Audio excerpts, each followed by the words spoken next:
Computer, activate the threat assessment matrix. Ooh. All right. Toys, loaded guns. What are we waiting for? We can work with that. Hi, I'm Darius Sadigian, Studio Director at Rocksteady Studios. In our last episode, we talked about how Suicide Squad Kill the Justice League allows players to customize each character and their playstyle through story-driven mechanics. Man, if you gave me 5 minutes in there, you'd have the world's authority on microtech and all my inventions. Aw, he's so sweet. He's not gonna make it.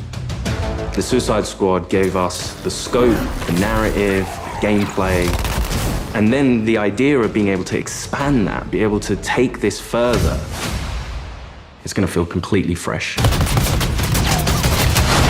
In that spirit, we want to deliver totally new content at no cost for those who purchase Suicide Squad Kill the Justice League. We're back in business. All right, let's steal this shit. Today we'll discuss customization options that draw from the full spectrum of DC Comics. You'll see emotes, rival taunts, outfits, and more.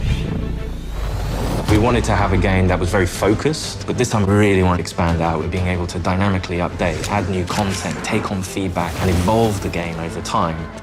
For the first time ever, we'll give you a preview of what's to come after the credits roll on our main story campaign. We always designed the game in a way that we really wanted it to be accessible for everyone. And for those players that want to delve even deeper into our gameplay and into our systems, it really is about delivering new places to explore, new worlds to be in, new stories, new characters, and creating unique ways for you to play. We're gonna give you the content you love. Speaking of, what are you doing, mate? I'm smiling. Let's dive into Suicide Squad Insider Episode 3.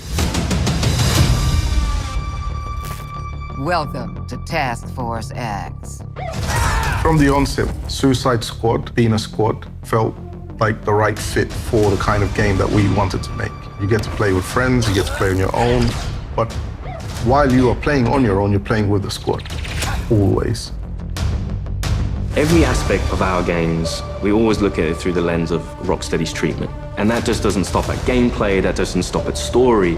When we're looking at the social features that we've really introduced into Suicide Squad, it has Rocksteady's approach. What do we think players will have fun with?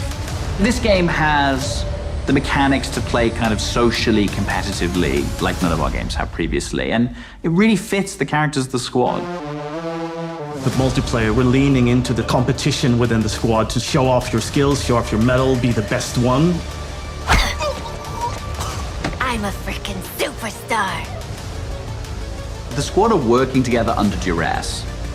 And so it's fun to add in mechanics to encourage the players to behave in the same way. So a lot of the time what you'll actually be doing is trying to get the highest score, which luckily helps you all complete the mission, but the best player in any mission becomes the squad leader in multiplayer for the next mission. How great was I? We have leaderboards for solo play, for playing with one friend, two friends, or a 4-player squad.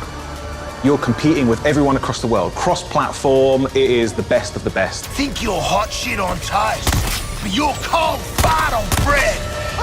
Did you see that? Tell me you did. I was like, how do you like that? Precisely.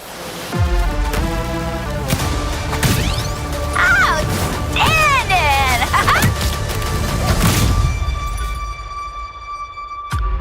There's some really fun incentives for playing together as well as playing competitively. You can use the equipment that other players have equipped on their characters in your squad with the AI playing as the characters. And those players whose bots you use get rewards for you using those bots. And that's a really fun feature that I think the players will be incentivized because they'll get something out of doing too.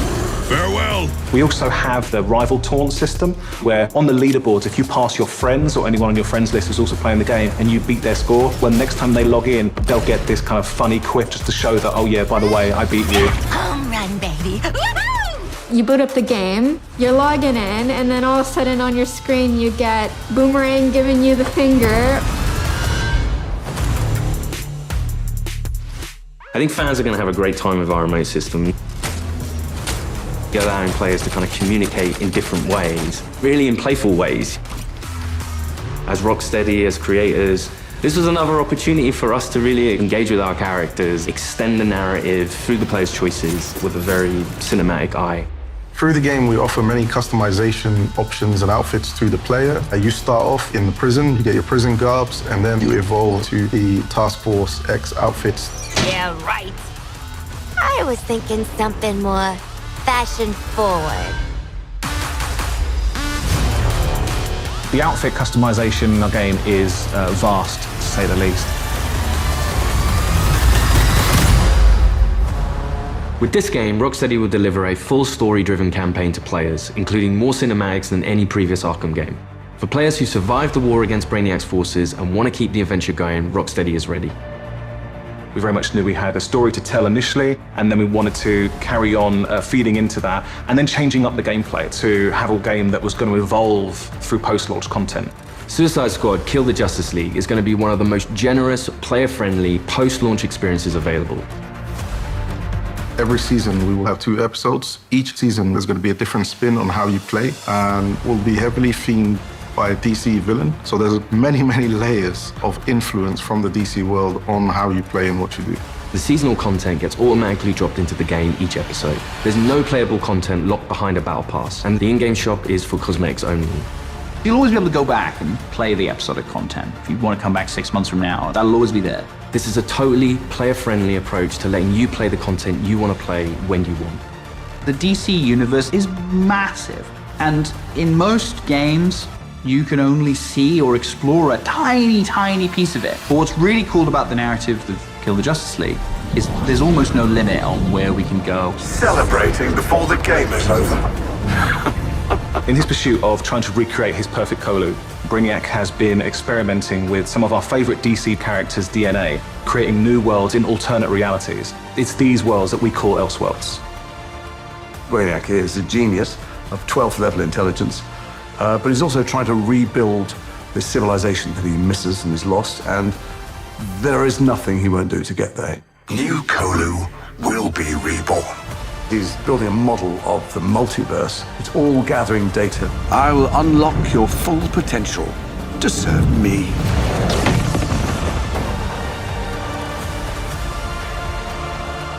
There's different versions of everybody in different universes, and their timelines have just diverged at some point. We've got lots of amazing characters coming up in seasonal play that I'm really excited for players to meet. And the Elseworld Principles gives us lots of flexibility and lots of room to put our own spin on them.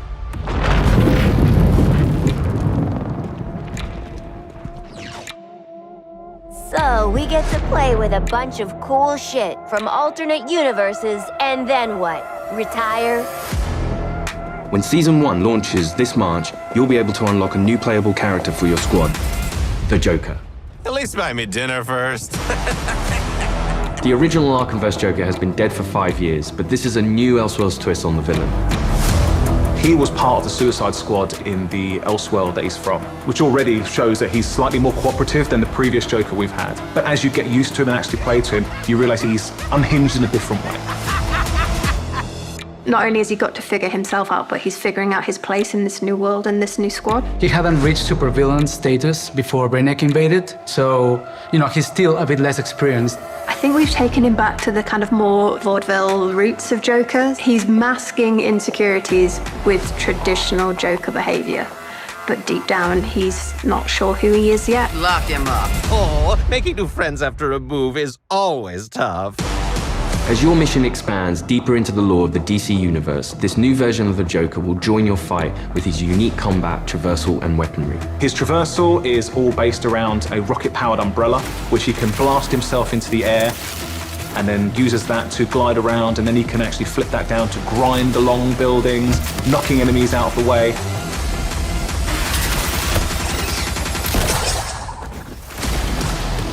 And the kind of frantic, vertical and horizontal energy that he has means you've always got to be moving and always attacking the enemies.